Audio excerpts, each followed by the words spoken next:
Hey everyone, how's it going? My name is Emmett Frank. I'm the product training manager here at Hotwire, and today we're going to be talking about our Fision TV Plus stick and how you can travel with it anywhere within the continental United States. So you'll need to bring all the necessary components with you. You need the power cord, the stick itself, the HDMI extender, and of course you don't want to forget the remote control. Some other recommendations before you do go out traveling is labeling the remote control and the stick so you know which stick is which, because the remote is assigned to the specific stick. So if you are traveling with multiple, so they don't get confused, do label them. It makes it much easier once you get to your location. So let's go through the process. So I have a Fision TV Plus stick plugged into the back of my TV, and this is like if you were in your home about to get ready to travel. So of course I have easy access to the back of my TV. If you do not, you can of course try and unplug it from the side, or you can give us a call and we'll be happy to walk you through. If we need to send someone out, we can also assist with that. Anyway, going into here, we'll just simply unplug this from the back of our TV. We'll unplug the HDMI extender and we'll get a Ziploc bag over here. We'll put that into the Ziploc bag. The stick itself, we'll unplug that from the power cord. And now we'll unplug the power cord from the wall over here. And we'll wrap this all up.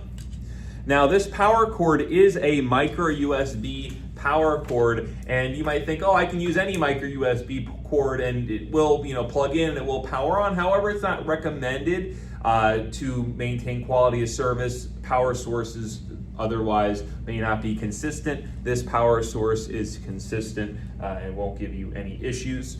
Now, if you do experience any type of issues with this install or any components are not working or missing, please do reach out to our customer service line. That number is 800-355-5668. Once again, that is 800-355-5668.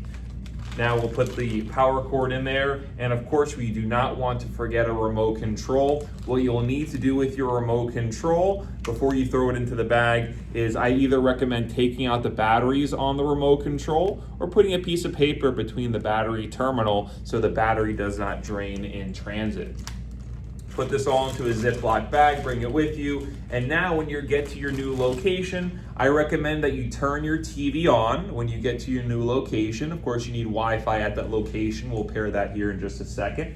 So we're on HDMI 1, and I can see HDMI 1 over here. It doesn't need to be plugged into the exact HDMI that's displayed on the screen. You can always change inputs to the correct one. So now that we're here at this location, we have access to the back of the TV. We'll place the remote down for a moment and get all the necessary components. We'll plug the HDMI extender into the stick, or the stick into the HDMI extender. We'll get our power cord here unwrapped, and we'll plug that into our stick. And then we'll plug our stick into the back of our TV. And then once we've done that, we'll now plug the power cord into the wall. Now that this is connected, we'll see a couple different things here on the screen in a moment. We should see the plus icon appear here in a few moments, and we'll allow it to boot up. While this is booting up, I'll explain to you as well. So I had to get access to the back of the TV, and I plugged the stick directly back into it. Now, many of you may be unplugging your existing cable box at your location, and you may have an HDMI cord that is hanging off like this, routed to inside your cabinet or into a cable box. Obviously, you can't plug the stick into the cord. That won't work. Now, there is a little gadget you can get. You can get these on Amazon. It is a female to female HDMI adapter. They're less than $5 or so. You can plug that into the part of the stick, and then you can plug that into the extended HDMI, and now you can have your stick not behind your TV. You can have this more in front of your TV or off to the side so you can more easily travel with it if you would like to do that. Otherwise, you would plug it directly into the back of the TV like I have over here. Now that this is booting up, you can see over here it's no Wi-Fi is connected at the moment.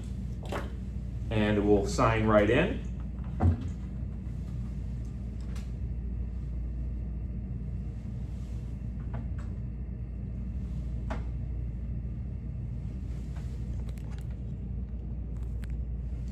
May take a few moments.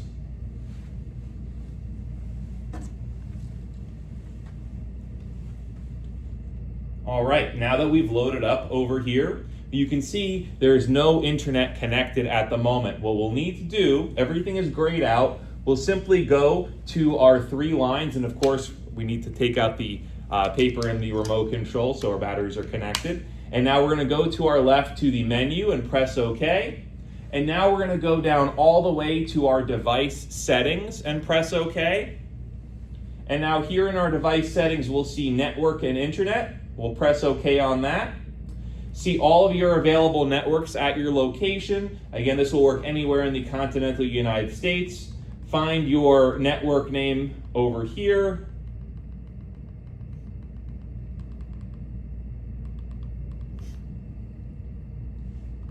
And sign in.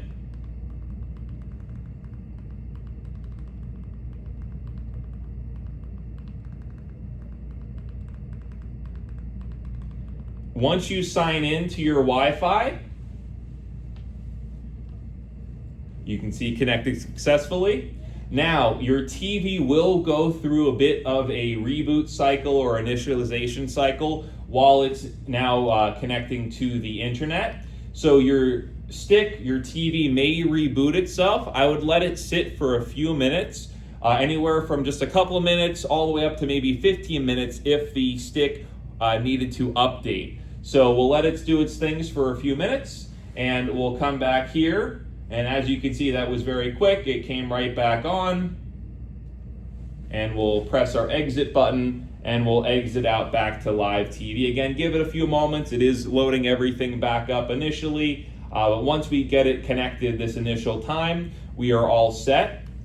Anytime we travel back to this location wherever we are, we won't have to connect it back to the Wi-Fi.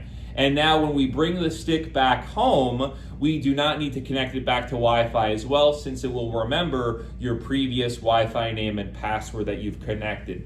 The only thing else that is needing to be done is to pair the volume and the power.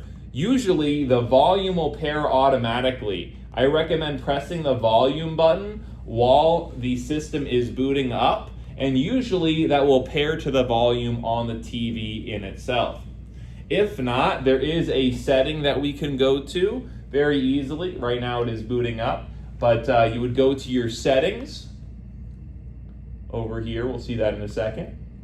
So we'll press our silver button. We're going to go left to these 3 lines here to our menu.